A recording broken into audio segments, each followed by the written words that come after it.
Pacientes de 80 anos de idade apresentam queixas de poliúria, polidipsia, noctúria, ao mais de 3 episódios por noite, e infecções urinárias de repetição. Pai faleceu aos 54 anos de idade, de infarto agudo do miocárdio, e mãe tem hipertensão arterial sistêmica e diabetes mellitus tipo 2. Refere sedentarismo, mas realiza uma dieta balanceada, alimentos nutritivos e pouco gordurosos. Apresenta alguns exames.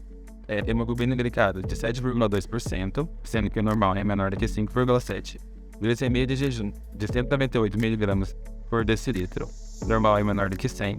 E creatinina de 1,2, com clínicos de creatinina de 49,2 ml por minuto por 1,73 metros quadrados. Ureia de 40 mg por decilitro, colesterol total de 170 mg por decilitro, triglicerídeos de 130 mg por decilitro, HDL de 51 mg por decilitro, LDL de 100 mg por decilitro e hemoglobina de 3,7 e hematócrito de 38%. E aí, qual é a sua hipótese diagnóstica para esse paciente? E qual seria o tratamento para o caso? Meu nome é Lelis e hoje eu vou falar um pouco sobre diabetes mellitus.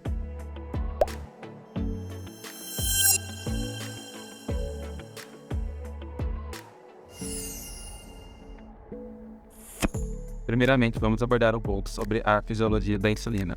A insulina é um hormônio que é produzida pelo pâncreas através das ilhotas pancreáticas, sendo que nessa ilhota existem as células alfa, células D e células beta. A célula beta é responsável por produzir a insulina. E aqui existem duas imagens, sendo que a segunda imagem é uma lâmina corada por meio da hematoxilina e eosina, que permite perceber esses tipos de células. Acerca dos efeitos da insulina, temos diminuição da concentração de glicose plasmática, aumento da síntese de proteína e de triglicerídeos, inserção de transportadores GLUT no músculo e nas células adiposas. Isso é muito importante, depois eu vou explicar um pouco melhor, mas é muito importante em relação ao tratamento do diabetes. Aumento do uso de glicose no metabolismo. No geral, então, causa um efeito anabólico sistêmico e também aumento da síntese de glicogênio pelo fígado.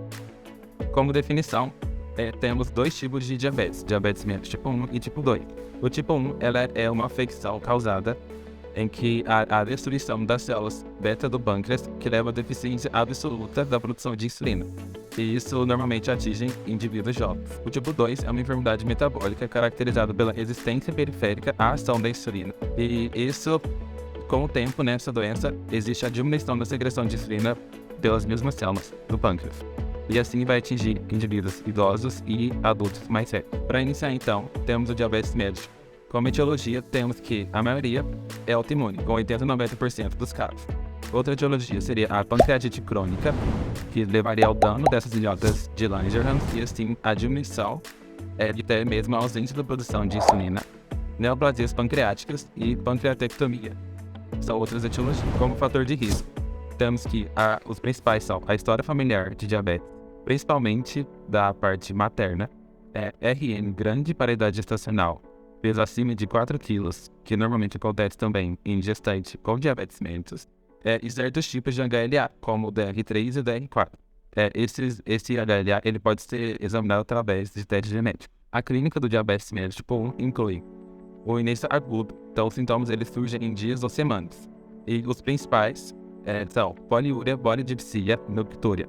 Sendo que a noctúria, para ser importante, tem que ser mais do que 3 episódios por noite. Emagrecimento, astenia, fadiga, hipotensão arterial, que já é resultado de uma complicação crônica do diabetes, seria neuropatia diabética. Alterações oculares, também resultado de uma complicação crônica, que seria a retinopatia diabética. Insuficiência renal e cetoacidose. A cetoacidose, ela pode ser o sintoma inicial em 30% dos casos e é bastante grave. Como complicação, temos então a hipoglicemia como uma complicação aguda e as demais são complicações crônicas. Existem várias polineuropatias como complicações, sendo que a periférica é a mais comum e esta ocasiona o pé diabético. A retinopatia, que atinge a retina, levando à diminuição da habilidade visual e até a amarose, que é a cegueira completa. Doença arterial coronariana, doença vascular periférica ou cerebral, que seria a vasculopatia, que também está contida na fisiopatologia do pé diabético. E o pé diabético por si só. Como diagnóstico, temos que levar em conta a clínica e alguns exames complementares, sendo que os principais são glicemia em jejum, sendo que para diagnóstico de diabetes o valor tem que ser maior ou igual a 126 miligramas por decilitro. A hemoglobina glicada, que a sigla é HbA1c, sendo que o resultado tem que ser maior ou igual a 6,5. E a S, onde pode ser notável a glicosúria e a acetonúria, que é a eliminação dos corpos cetônicos. A insulinemia, que é o exame para quantificar a quantidade de insulina que existe no sangue. E o valor de referência varia de acordo com o IMC do paciente, sendo que o mínimo é 2 e o máximo é variável. A dosagem do peptídeo C sérico, que tem que estar entre 1,1 a 4,4 nanogramas por decilitro, e alguns anticorpos que podem estar presentes na fisiopatologia do diabetes mellitus, sendo os principais anticorpos anti-ilhota, ICA, anticorpos anti-insulina, IAA, e antitirosina fosfatase, IA2-AVA. Como forma de tratamento, existe uma tríade básica que é muito importante ser aplicada com o seu paciente, e ela constitui da educação, alimentação e atividade física. A educação consiste em você ensinar seu paciente acerca de sua doença. A alimentação, você deve balancear o carboidrato, a proteína, as fibras e o colesterol, as gorduras, para que o paciente tenha alimentação adequada. E sobre a atividade física, ela deve ser feita no mínimo 3 vezes por semana, mas o ideal é que o paciente faça todos os dias. E ela retira a necessidade de aplicação de uma dose de insulina. Então, a medicação que é utilizada para o tratamento do diabetes mellitus é a insulina e seus variados tipos, sendo que as principais são insulina de ação intermediária, NPH e lenta, insulina de ação rápida, que é chamada também de regular, insulina de ação ultra rápida, com nomes comerciais de Lispro e Asparte. E existem algumas misturas desses tipos de insulina, né? Então, pré-mistura de insulina com NPH e Lispro, e bomba de infusão contínua, ou bomba de insulina, que nela é feita a infusão subcutânea contínua da insulina ultra rápida. Agora então, vamos abordar um pouco sobre o diabetes mellitus tipo 2. Sobre a etiologia do diabetes mellitus tipo 2, temos que ela é multifatorial. Assim, a influência de fatores genéticos, normalmente por herança poligênica, e com associação com fatores ambientais, como sedentarismo, excesso alimentar e obesidade, são os principais para a gênese da diabetes mellitus tipo 2.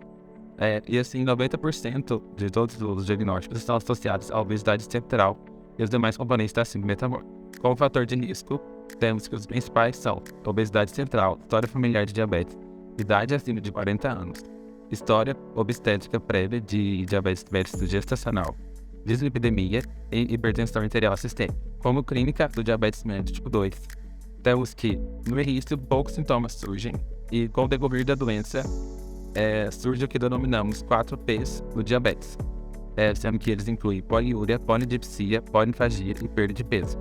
Além disso, existem a adinamia, astenia, candidíase vaginal na mulher, disfunção erétil no homem, cetoacidose em momentos estressores, como o período de infecção e infarto, coma hiperosmolar hiperglicêmico não cetótico. No exame físico do paciente, ele vai ser normal, exceto se alguma complicação crônica já estivesse instalada, como neuropatia, vasculopatia, pé diabético. E os sinais e sintomas das complicações vão ser decorrentes de cada uma delas, sendo que na retinopatia, por exemplo, o paciente tem diminuição da acuidade visual, pode ter até anormal. Como complicações agudas, temos a cetoacidose diabética, o coma hiperosmolar, sendo que o coma hiperosmolar é mais comum no tipo 2 que no tipo 1, e hipoglicemia. Como complicação crônica, temos a neuropatia periférica, a radiculopatia diabética, a neuropatia autonômica, que desenvolve hipotensão postural do paciente, nefropatia, retinopatia, doença arterial coronariana ou cerebral e vasculopatia periférica. Como forma de fazer o diagnóstico do diabetes mellitus tipo 2, temos que levar em conta a clínica e o resultado de alguns exames complementares. Os exames aqui eles são iguais aos do diabetes mellitus tipo 1, sendo eles a glicemia em jejum maior ou igual a 126, a glicemia dosada aleatoriamente maior ou igual a 200, a glicemia da segunda hora do teste de tolerância oral à glicose maior do que 200 também. A hemoglobina glicada, HbA1c, maior ou igual a 3,5, sendo que este exame ele avalia a eficácia terapêutica e o ideal é que os valores estejam menor do que 6,5, entretanto é aceitável valores entre 6,5% a 7%, além da dosagem do perfil lipídico e o EAS. Como forma de tratamento, temos as medidas não farmacológicas e farmacológicas. As medidas não farmacológicas, elas se assemelham às do diabetes tipo 1, sendo que devem ser feitas a orientação alimentar e a perda de peso nos pacientes obesos. atividade física de 30 a 40 minutos por dia, sendo que a caminhada é exercício básico. O ideal, igual na diabetes mellitus, é ser feito todo dia da semana. É tratado pelo menos 3 vezes por semana já é adequado. Quanto aos medicamentos que são utilizados para o tratamento de diabetes mellitus tipo 2, temos as preguanidas, e o principal representante dessa classe é a metformina, e deve ser iniciada com 500 mg via oral, sendo que a dose máxima é de 2.550 mg por dia. Outra classe seria as sulfonilureias com a glibenclamida 5 mg via oral, 1 a 2 vezes por dia. E outras medicações dessa classe são glicazida e glipizida. Também pode ser usada a acarbose, 50 a 100 mg via oral. Deve ser tomada antes das refeições e ela é da classe dos inibidores da alfa-glicosidase. A última classe, mas existem outras, são as tiazolidinedionas, as glitazonas, e o principal representante é a rosiglitazona. Podem ser feitas associações desses medicamentos para que tenha o melhor controle glicêmico. E também, no final da doença, com o decorrer da doença, também pode ser inserido o esquema com insulina em associação com essas medicações. E assim, então, eu termino a minha fala sobre diabetes mellitus tipo 2. Muito obrigado. Se tiver alguma pergunta, pode enviar-nos por meio do Instagram e por meio do YouTube. E aí, gostou do conteúdo? Então clica no primeiro link da nossa descrição, que lá vai ter um e-book com conteúdo bem comprimido para você.